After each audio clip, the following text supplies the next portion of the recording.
Oh, look at that one.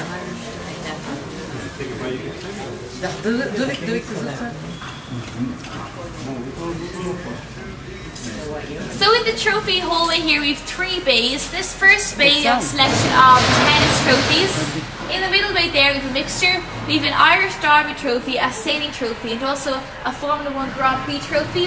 Then the final bay, which is also seen in a moment, we have a mixture of golf trophies. Now it's quite interesting to note, for every single event we actually make 3 identical trophies. So we make 3 pieces for the one competition. Obviously they're all the exact same. They begin making these 3 trophies roughly 4 or 5 months in advance because they take that long to create. Once they are created, the first one is sent out to the competition for the winner, of course. The second one is then kept here in Waterford crystal for display purposes and more importantly for reference purposes. Then the third piece is called the Just In Case trophy, and the Just In Case trophy is like a backup piece, and that's sent out roughly 24 hours to 48 hours after the first trophy is sent out to the event. So in case anything happens to the first piece, we have a backup piece to use because the winner gets to keep all the pieces.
Department.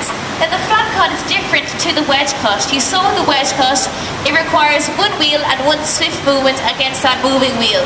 But here it actually takes a number of wheels just to create 1 cut. So it takes about 4 or 5 wheels just to produce 1 flat cut. For example, you can see here on this stemware piece here, you can see along the stemware piece there. So it takes about 3 or 4 wheels just to create 1 cut. So it's very, very time consuming to create it. So it makes sense to have the wedge cut. For example here, sorry. You can see the wedge cut here on the base of the piece. It's not working. You can see, for example, here, the wedge cut is on the larger surface area and the flat cut is on the smaller surface area. Just because it makes more sense to have the harder cut on the smaller surface area because it's more time consuming to produce that larger cut there.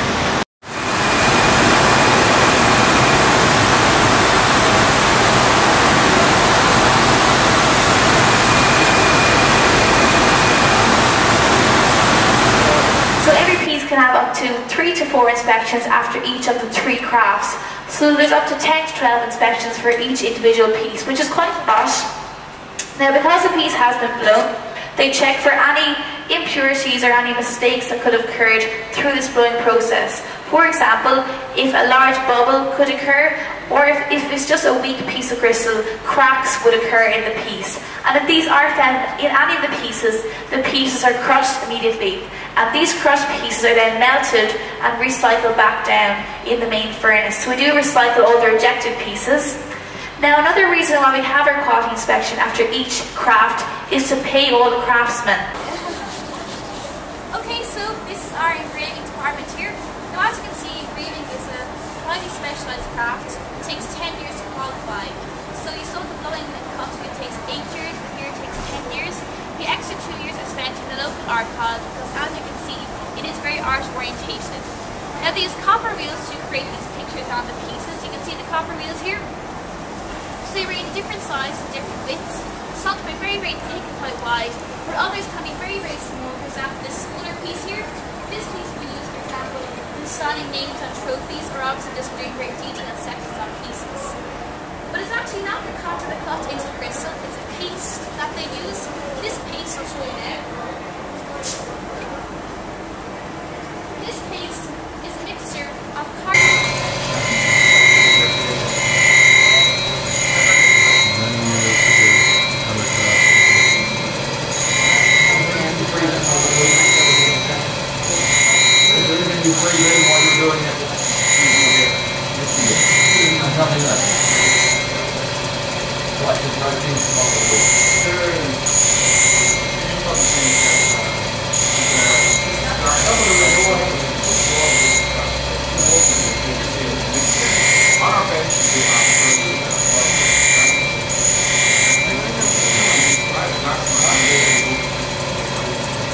That's enough for you.